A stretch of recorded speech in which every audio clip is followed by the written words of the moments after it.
Hi friends, இன்றைக்கி நம்ம நல்ல மொறுமொறுன்னு கிறிஸ்பியான வெங்காய பக்கோடா பார்க்கலாம். வாங்க வீடியோக்குள்ளே போகலாம். ஃபஸ்ட்டு அகலமான ஒரு பாத்திரத்தில் ஒரு 1/4 டீஸ்பூன் உப்பு சேர்த்துக்கலாம். 2 டேபிள் ஸ்பூன் வத்தப்பொடி சேர்த்துக்கலாம். அதோட 1 டேபிள் ஸ்பூன் அளவு தண்ணி சேர்த்துக்கலாம். கொஞ்சமாக பெருங்காயத்தூள் சேர்த்துக்குவோம். இது எல்லாத்தையும் சேர்த்து நல்லா கலந்து விட்டுக்கலாம்.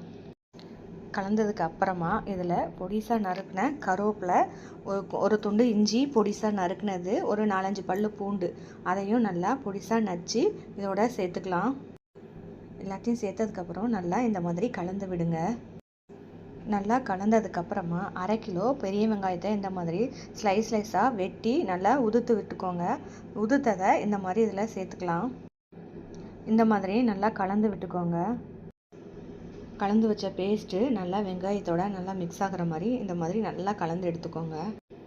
இப்போ 1.25 அளவு கடலை மாவு எடுத்து இந்த கொஞ்சம் கொஞ்சமாக போட்டு இந்த மாதிரி உதிரியாக பிசைஞ்சுக்கோங்க. நல்லா அழுத்தம் கொடுத்து பிசைஞ்சிடாதீங்க, அப்புறம் மாவு எல்லாம் ஒன்றோட ஒன்றா ஒட்டி போண்டா மாதிரி ஆயிரும்.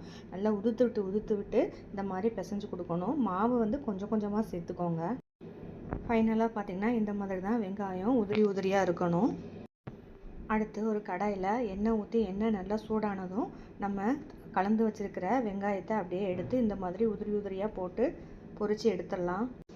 எண்ணெயில் போட்டதுக்கப்புறம் 1 நிமிஷம் கழித்து இந்த மாதிரி கம்பியை வச்சு ஒன்றோடு ஒன்றா ஒட்டி இருக்கிறத பிரித்து விடுங்க. பபுள்ஸ்லாம் நல்லா அடங்கினதுக்கப்புறம் இந்த மாதிரி அரிக்கரண்டியை வச்சு அரித்து எடுத்துடலாம். எல்லாம் போட்டு முடித்ததுக்கப்புறமா கடைசி பேட்சை நம்ம பொரிக்கும்போது அதில் ஃப்ரெஷ்ஷான கருவேப்பிலையை இந்த மாதிரி 2 சேர்த்து இதோட பொரிய விடுங்க. அப்போ தான் கருவேப்பிலை நல்லா பொரிஞ்சு வரும்போது ஸ்மெல்லும் நல்லா தூக்கலாக இருக்கும். இதே மாதிரி நீங்களும் வீட்டில் ட்ரை பண்ணி பாருங்கள். ரொம்ப சூப்பராக இருக்கும். குழந்தைங்களும் நல்லா விரும்பி சாப்பிடுவாங்க. இந்த வீடியோ உங்களுக்கு பிடிச்சிருந்தா சேனலை சப்ஸ்கிரைப் பண்ணிக்கோங்க, ஷேர் பண்ணுங்கள், கமெண்ட் பண்ணுங்கள், மறக்காமல் லைக் பண்ணுங்கள். Thank you for